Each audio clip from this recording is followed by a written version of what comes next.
अनिल दुबे जी, लखनऊ से।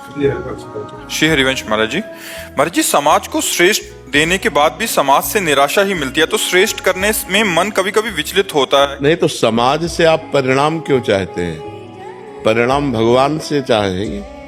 परिणाम दाता भगवान है, समाज नहीं है। समाज में हम सेवा करें और परिणाम भगवान से चाहें तो कभी निराशा नहीं होगी। अगर हम व्यक्ति से चाहेंगे तो पाए जान जगत में सब जन कपटी कुटिल कलयुगी टंच। आप किसी को बिगाड़ में सहयोग कर दें वो आपको बेवकूफ मानेगा। आपकी उदारता, आपकी बुद्धिमत्ता, आपका भाव ना जान करके, आपका सम्मान न करके वो ये नहीं जानेगा ये उदार आदमी हमारी समस्या देख करके हमारे लिए इतना सहयोग किया, मैं सदैव इसका ऋणी रहूं। ऐसा समाज नहीं है। समाज ऐसा है, अधिक उपकार करने वाले को भोला या बेवकूफ माना जाता है। तो हमको उससे थोड़ी मतलब है, हमको अपने मालिक से मतलब है। जो देख रहा है परमात्मा, उससे मतलब है कि वो हमारे सामने आया, हम समझ रहे भगवान ने भेजा है, आज हमारे पास है, आप ले लीजिए, आप आनंद लीजिए। तो ये आशा अगर हम रखें तो हम जलने लगे, अभी झगड़ा हो जाए, अब वो निंदा स्तुति लड़ाई झगड़ा शुरू हो जाएगा कि नहीं हो जाएगा? चुप साथ। ये संसार है। पाए जान जगत में सब जन कपटी कुटिल कलयुगी टंचु। तो अगर हम परमात्मा से उसका हिसाब लेना चाहें तो हम सुखी रहेंगे, हमको कोई परेशानी नहीं, क्योंकि हमें पता है जिसने दिया है उसी ने दिलाया है, जिसने हमें दिया उसी ने उसको दिलाया है। वो हिसाब किताब जाने, हम क्या उससे। हम व्यक्ति से अगर लेना चाहेंगे कि कम से कम कि तुम्हारी विपत्ति में हमने सहयोग किया या तुम्हारी आवश्यकता की हमने पूर्ति की, तो राधे श्याम तो बोल दो ना। इतना तो कि यार भाई आप जो है कभी नहीं करेगा वो, और आपको रुलाएगा और आपको जलाएगा, तब आपको गुस्सा आएगी। जब समय आया हमने किया और आज तो हमारे साथ, तो ये बात है। हमें नेकी कर दरिया में डाल, परमात्मा हमें देखा, बस ऐसे भाव से देखना है। वीना कुमारी जी, पटना से। राधे राधे महाराज जी, आपके चरणों में कोटि कोटि प्रणाम।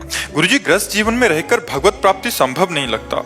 क्या पूरी जिम्मेदारी हो जाने के बाद ग्रस्त जीवन का त्याग कर सकते हैं बिना भागवतिक माहौल के, सत्संग के? त्याग करके कहाँ जाओगे? कहाँ जाओगे त्याग करके? बस भ्रम है, तुम्हारा भ्रम है।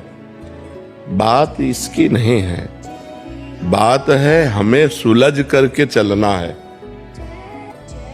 सुलझ भागने से कहीं भगवत प्राप्ति होती है? कहीं जाने से भगवत प्राप्ति होती है? अगर कहीं जाने से हो तो चलो अपने सब लोग चलते हैं, भगवत प्राप्ति हो जाए। बताओ कहाँ जाया जाए? आप हमें स्थान बताओ कि वहां चलो तो भगवत प्राप्ति हो जाएगी। वहीं हम तुम्हें दिखाएंगे माया का तांडव। जहां आप कहोगे भजन करो, जहां भी हो, हम जैसी पद्धति से कहें वैसे भजन करो, आपको भगवत प्राप्ति हो जाएगी। पति में भगवान को देखो, सास ससुर में भगवान को देखो, रसोई बनाओ राधा राधा रटते हुए, पति में भगवान को देखकर उसको पवाओ, सास ससुर परिवार के जनों को पवाओ, राधा राधा राधा, भगवत प्राप्ति हो गई। कुछ नहीं, कलयुग है। अपने घर में रहो, अपने पति को भगवान मानो, अपने परिवार को भगवान का जन मानो, नाम जप करो, अच्छे भाव से सेवा करो, इसी से भगवत प्राप्ति हो जाएगी। वही काम हम कर रहे हैं। अपना भगवत स्वरूप मान रहे, सब मेरे हो और कोई मेरा नहीं है। सबसे प्यार से बात कर रहे हैं, सबसे प्यार से मिल रहे हैं, पर किसी से प्यार नहीं है। बस यही पद्धति अपनानी है आपको। सबसे प्यार करो लेकिन भगवान की भावना से करो, तो किसी के शरीर से प्यार नहीं है, भगवान से प्यार है, भगवान को प्राप्त हो जाओगी। कितनी ऐसी गृहस्थ माताएं बहनें हुई हैं जो दिव्य संत हुई हैं, लेकिन उनको कोई जानता नहीं। मान लो बड़े संतों में जैसे मीरा जी, तो भावी की मीरा जी संत थी, गंगा यमुना बाई या भागवती बाई या करमेठी बाई, करमती बाई, लेकिन ऐसी हजारों घर गृहस्थी में माताएं बहनें हो गई जो भगवान को प्राप्त हो गई। कौन जानता है उनको? आप अंदर अंदर नाम जप कर रहे हैं, हर कष्ट सह रहे हैं, परिवार को पवा रहे हैं, परिवार का पोषण कर रहे हैं, भगवान को अपना मान रहे हैं, भगवान को प्राप्त होगे। बात समझना है। भाग के कहां जाओगे? जहां भाग के जाओगे वहां भी तो माया है। माया कोई ऐसी थोड़ी, माया यहां से लेकर ब्रह्मलोक तक है। ब्रह्मलोक तक, ऊपर के 7 लोक, नीचे के 7 लोक, कहां भाग के जाओगे? कलयुग है, अपने घर में रहो, संतों के प्रवचन सुनो और अपने घर में भजन करो। दूरी बना के रहो, वो भी पवित्र रहे, आप भी पवित्र रहो। खूब भजन करो। ये सब नाटकबाजी नहीं, बिल्कुल नाटकबाजी नहीं। नाटकबाजी से भगवान कभी नहीं मिलते हैं। भाई भोजन तो चाहिए ना, वस्त्र चाहिए ना, कहीं रहने को तो चाहिए ना, रहने के लिए किसी का आश्रय चाहिए ना। अब वो कैसा हमारे साथ व्यवहार करे? अपने पति को तो जानती हो ना, अपने परिवार को तो जानती हो ना। नई जगह में जहां जाओगे उसको तो जानती नहीं हो ना, कैसा व्यवहार होगा, क्या वातावरण होगा, क्या हमारे साथ दुर्व्यवहार। बिल्कुल ये सब बाहरी बातें हमें पसंद नहीं। अपने घर में रहो, धर्म की कमाई से अपने परिवार का पोषण करो, भगवान का नाम जप करो, भगवान के आश्रित रहो, वो कृपा करेंगे, आपको प्राप्त हो जाएंगे। भगवत प्राप्ति कठिन नहीं है, भगवान की प्राप्ति का मार्ग जानना कठिन है। अगर मार्ग जान जाओ तो कोई कठिन नहीं भगवत प्राप्ति। घर गृहस्थी परिवार सब जगह भगवान है। कहो सो कहां जहां प्रभु नाही। नाम जप करो, घर गृहस्थी में जहां हो वहीं परिवार को अपना भगवान मानकर सेवन करो, उसी से भगवत प्राप्ति। कहीं भागने की जरूरत नहीं। महर्षि जहाँ आप मन लगाने को कहते हैं वहाँ मन सहजता में लगता नहीं, और जहाँ छोड़ने के लिए कहते हैं वहाँ सहजता में लगता है महर्षि। हाँ, ये माया का तो खेल है। पर इतने ही तो हमें देखो, हमने ये नहीं कहा कि आप पति को छोड़ दीजिए, हमारी बात को समझिए। और कहा कि पति से और प्यार कीजिए, उसे भगवान मान लीजिए। जैसे ये हो कि हम जहां मन लगाना होता है वहां लगता नहीं, जहां हटाना होता है तो वहां लग जाता है, तो हम वहीं लगा रहे हैं। पति से हमारे शरीर का पोषण होता है, वासनाओं की पूर्ति होती है, हम उसको भगवान मान लेते हैं। पति को पहले मनुष्य मानकर प्यार कर रहे थे, अब भगवान मान के प्यार करेंगे, और अधिक प्यार करेंगे। सास ससुर को पहले मनुष्य मान रहे थे, अब उन्हें भगवान मान के प्यार कर रहे हैं। मतलब हमें टिकिया प्यारी लग रही, तो बिहारी जी को प्रभु आप पाओ और आप प्रसाद पाओ, और टिकिया बिहारी जी को अर्पित कर दो तो वही तुम्हारा भजन बन जाएगा, वही भजन बन जाएगा। हाँ, और भगवत प्राप्ति कोई कठिन नहीं है, केवल समझना कठिन है। कि अगर आप ऐसा समझते हो भभूत रमा लिया, किसी गुफा में जाके बैठ गए, ऐसा कोई ये सब करके देखा है जीवन में? अंतिम में जो आकर के हम बैठे वो तुम्हें इसीलिए कह रहे हैं, हमारा भाव शुद्ध हो जाए।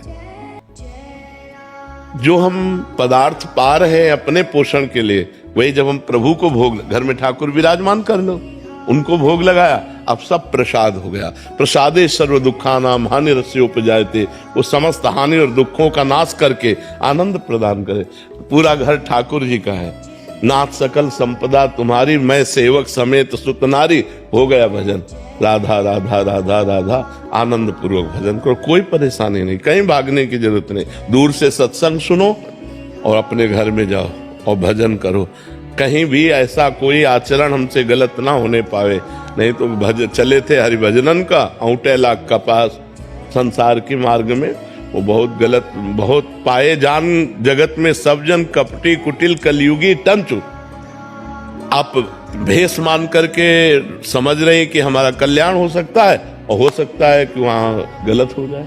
इसलिए दूरी, धर्म पूर्वक चलो, अपने परिवार से प्यार करो और धर्म पूर्वक कमाओ और खाओ, खूब नाम जप करो। हम भगवान के बच्चे हैं, भगवान को प्राप्त होंगे। भगवान कोई और नहीं है, हमारे प्राण प्यारे हैं, हम उनके अंश हैं, हम उनके पुत्र हैं, हम उनकी संतान हैं, वो हमें जरूर प्राप्त होंगे। पर हम प्राप्त करना चाहें तब ना, हम नाम जप करें, हम धर्म से चलें, पाप कर्म ना करें, बस इतनी बात है। भगवान के प्राप्त करने के लिए कोई कठिनता नहीं। जो सबके दिमाग में बैठ गया है भगवान को प्राप्त करना बहुत कठिन है, कठिन नहीं है। संसार के बुरे कर्म त्याग पाना कठिन है, भगवान प्राप्त करना कठिन नहीं। भगवान तो अपनी आत्मा है, संसार के बुरे कर्म हम नहीं छोड़ पाते, इसलिए कह देते भगवान को प्राप्त करना कठिन है। अगर हम बुराइयां छोड़ दें भगवान के भजन से और खूब परिवार में प्रेम से रहें और सहे कष्ट और नाम जप करें तो भगवान प्राप्त हो जाएंगे। भगवान को प्राप्त होना कोई कठिन नहीं है। राधे राधे महाराज जी। गुरुदेव, मेरे मन ने मुझे जो जो कहा मैंने सब किया। काम, क्रोध, ब्रह्मचर्य नाश। पिछले कुछ दिनों से मेरी जो परीक्षा का रिजल्ट आया वो बहुत निराशाजनक था गुरुदेव। जिस मन की इच्छा की पूर्ति के लिए मैंने इतना कुछ किया, किसी की बात नहीं मानी, वो मन अभी मुझे बहुत नेगेटिव विचार ला रहा है महाराज जी। मेरी दुर्गति कर रहा है महाराज जी। मेरे जब हमारे मन के द्वारा मनमानी हो जाती है तो वही मन हमको दंड देने लगता है, वही मन हमको क्लेश देता है। तो अभी नाम जप करो, खूब अधिक नाम जप करो, सत्संग सुनो और कोई गलत आचरण मत करो। जैसे हस्तमैथुन है और मोबाइल से गंदी बातें देखना है, गंदे बच्चों का संग करना है, गंदी क्रियाएं करना है, इनको छोड़ो तभी अच्छे बन पाओगे। अगर ये सब गंदी बातें करते रहे तो मन फिर मन तो इतना डिस्टर्ब कर देता है कि करने का मन हो जाता है। इसकी पूर्ति करने के लिए हमने बहुत कुछ किया, लेकिन ये अब ऐसे थॉट आ रहा है जैसे आपने बताया। हाँ, वैसे उत्साह संपन्न बनो, निराश मत हो, सब ठीक है। सब आपके द्वारा जो बात कही गई थी प्रभु हमारे दिमाग में आई थी, इसलिए हम यहाँ तक पहुँच पाए। आपने कहा था एक बार कि हारना नहीं चाहिए। हाँ, हारना नहीं है, पर ज्यादा लिफ्ट भी नहीं देनी मन को। मन के खिलाफ चलना सीखो। बहुत कठिन है मन के खिलाफ चलना, पर यदि खिलाफ नहीं चलोगे तो फिर उसकी गुलामी आपको परेशान कर देगी। मन की गुलामी परेशान कर देगी। नाम जप करो, दंड बैठक मारो, नहीं करते, व्यायाम नहीं करते, दौड़ नहीं लगाते, समय से उठते नहीं, अपनी दिनचर्या कोई बनाए नहीं, तो कैसे ठीक हो गया आप हमें बताओ। अभी आप अपनी दिनचर्या ठीक बनाएं, अभी ठीक हो जाएंगे। आप 2-3 किलोमीटर सुबह दौड़िए, जवान बच्चे हो, जो हम कहें सो करो। 20-30 मिनट दंड बैठक मारिए, 15 मिनट आसन में बैठकर प्राणायाम करते हुए नाम जप कीजिए। प्राणायाम बहुत योग सिखाते हैं, तो उसमें 15-20 मिनट प्राणायाम कीजिए, तो उससे आपकी मनोशुद्धि, प्राण शुद्धि, शरीर शुद्धि होगी। और भोजन सही कीजिए, मोबाइल से गंदी बातें मत देखिए और हस्त मैथुन मत कीजिए। फिर देखो आपका सुधार होने लगेगा, बहुत बढ़िया आनंद आने लगेगा। पहले आचरण को सुधारिए। अगर ऐसे ही गंदी बात करते हैं तो फिर बहुत ही कूड़ा मन हो जाएगा और बहुत ही कूड़ा आपको उपदेश देने लगेगा, गंदी बातों के उपदेश देने लगेगा। और आप उसके उपदेशों को काटने की कला जानते नहीं, इसलिए जो मन कहेगा वही आप करेंगे। फिर आपको जेल भी पहुंचा सकता है, आपको करने का उत्साह दे सकता है, आपको दूसरे की हत्या करने का उत्साह। बहुत गंदा है, इसे सुधार लो, नहीं तो बहुत खतरनाक है, बहुत खराब है। तो हमारा मन हमको ऐसी जगह गिरा सकता है कि हमारा पूरा जीवन बर्बाद हो सकता है। इसलिए इसकी गुलामी से तो मुक्त होना ही चाहिए। हम जो कह रहे हैं वो करो, बहुत जल्दी लाभ मिलेगा। ठीक है, 2-3 किलोमीटर दौड़ लगाओ, सुबह उठ करके 4 बजे दंड बैठक मारो, शीतल जल पी के, शौच स्नान करके दंड बैठक मारो, थोड़ी देर आसन में बैठ के प्राणायाम करो, नाम जप करो, पवित्र आचरण करो, अभी ठीक हो जाओगे। ठीक है। राजेश यादव जी, कोलकाता से। राधे राधे। राधे राधे महाराज जी। महाराज जी, मेरा प्रश्न है कि जब संत महात्मा भगवत प्राप्ति करते हैं तो पता चलता है, लेकिन जब कोई गृहस्थ भगवान की भक्ति और नाम जप करते नहीं तो किस संत महात्मा को जानते हो भगवत प्राप्ति हो गई? किसको पता चलता है? महाराज जी, आपके श्री वचनों से जितने भी अरे कुछ बड़े महापुरुषों के नाम आते हैं, नहीं तो लाखों संत भगवत प्राप्त हो गए, कौन जानता है? तो ऐसे गृहस्थ में भी बड़े महापुरुषों के नाम आते हैं। भाई जी हनुमान प्रसाद पोद्दार जी गृहस्थ ही तो थे, नरसिंह मेहता जी गृहस्थ ही तो थे, नहीं थे? उनके लड़का बच्चा सब, पत्नी थी, पुत्र थे, पुत्री थे। बहुत से गुरुजन हुए हैं जो गृहस्थ में हुए हैं, लड़का थे, परिवार थे, भजन करके भगवत प्राप्त हो गए। तो बड़े महापुरुषों को लोग जानते हैं, सबको थोड़ी जानते हैं कि जो भगवत प्राप्त होगा पूरे भारत में ऐलान हो जाएगा कि वो भगवत प्राप्त महापुरुष हुआ। ऐसा कभी हुआ है क्या? तो फिर ये तो कोई प्रश्न का ताल्लुक नहीं बनता कि गृहस्थ भगवत प्राप्त हो गए तो उनको कौन जानता है। तो ऐसे संत कितने भगवत प्राप्त हो गए कौन जानता है? जिनका यश है, जो महापुरुष हैं, तो उनको भाई ये भगवत प्राप्त है, नहीं तो उनके जैसे हजारों लोग हैं भीख मांगते हैं, खाते हैं, एकांत में पड़े और भगवत प्राप्त है, कौन उनको जानता है? वृंदावन में लाखों भगवत प्राप्त हैं, एक दो है क्या? ये सब भगवान के धाम में बसने वाले सच्चिदानंदमय जीव हैं, कोई साधारण है क्या? तो जो भगवत प्राप्त होता है उसे भगवान जानते हैं, दूसरा नहीं जानता है। क्या समझते हो? यश कीर्ति होना भगवत प्राप्ति है क्या? मतलब पूरे भारत में यश कीर्ति है तो भगवत प्राप्ति है क्या? कितने ऐसे महापुरुष हुए जिनको कोई नाम भी नहीं जानता है और भगवान को प्राप्त होकर चले गए, और कितने ऐसे जिनके बड़े नाम थे और जब पोल खुली तो बिल्कुल जीरो पे मिले। भगवत प्राप्त को तो केवल भगवान जानते हैं, बच्चा और थोड़ी कोई जानता है। भगवान जानते हैं कि हमारा ये कितना भजन करता है, कितना हमको प्राप्त, वो तो अंदर का विषय है। क्यों? परिवार जन को भी पता नहीं चलता ना। नहीं, किसी को नहीं पता चल सकता। ये अंदर की अनुभूति का विषय कैसे कोई जानेगा? अंदर की उन्नति है, इसको कैसे जानेगा? भगवान जानते हैं या वो जानता है जिसके हृदय में बीतती, दूसरा कोई नहीं जानता। दूसरा कोई जान ही नहीं सकता, बिल्कुल नहीं जान सकता कि ये भगवत प्राप्त है। बहुत उसे पागल कह सकता है। संसार उसे अगर अपनी परीक्षा में ले तो पागल ही कह सकता है और ज्यादा नहीं कह सकता। भगवत प्राप्त है ऐसा तो कोई भगवान का भक्त ही कह सकता है, दूसरा नहीं कह सकता। ऐसे थोड़ी जाना जा सकता है, आध्यात्मिक उन्नति को नहीं जाना जा सकता। हमारी दृष्टि में ऐसे कितने लोग हैं जो भगवान का खूब डट के भजन करते हैं और कोई नहीं जानता उनको, और ऐसे कितने जिनको कोई नहीं जानता है और भगवान में रोते हैं, भगवान में तृप्त रहते हैं, भगवान में। ये कोई बाहरी प्रदर्शन की चीज थोड़ी है, ये वीडियो कैमरा की चीज थोड़ी है, ये तो अंतर की चीज है, अंदर की बात है। आप भगवान से कितना प्यार करते हैं भगवान जानते हैं, आप जानते हैं, बाहरी क्या जान सकता है? दिव्यांशु मेहंदी रत्ता जी, श्री हरिवंश महाराज जी, लगभग 9 महीने से आपके साथ YouTube के माध्यम से जुड़ा हुआ हूँ। आपके बताए गए मार्ग पर चलने का निरंतर अभ्यास भी कर रहा हूँ, नाम जप भी कर रहा हूँ। सब परिवर्तन और अनुभव कर रहा हूँ कि नाम जापक जैसा होना चाहिए।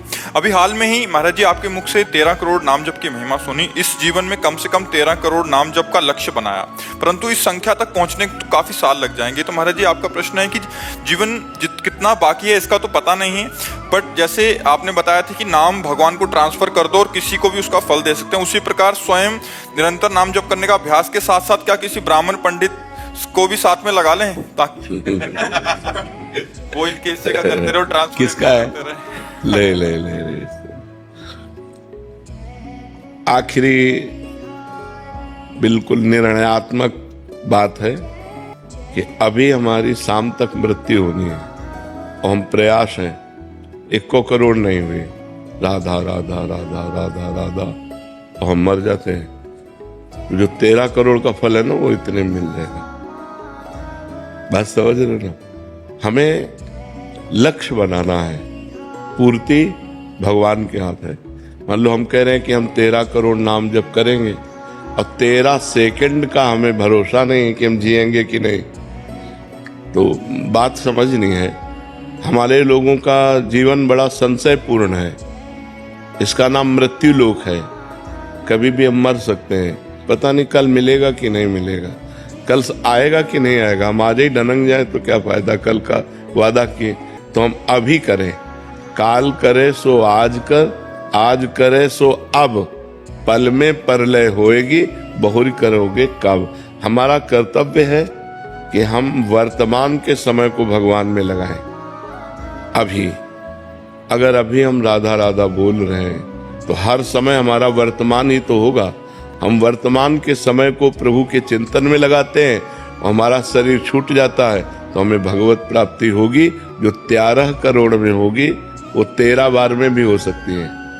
तो हम 13 बार वाला विश्वास रखें, 13 करोड़ वाला तो हम पे भरोसा क्या।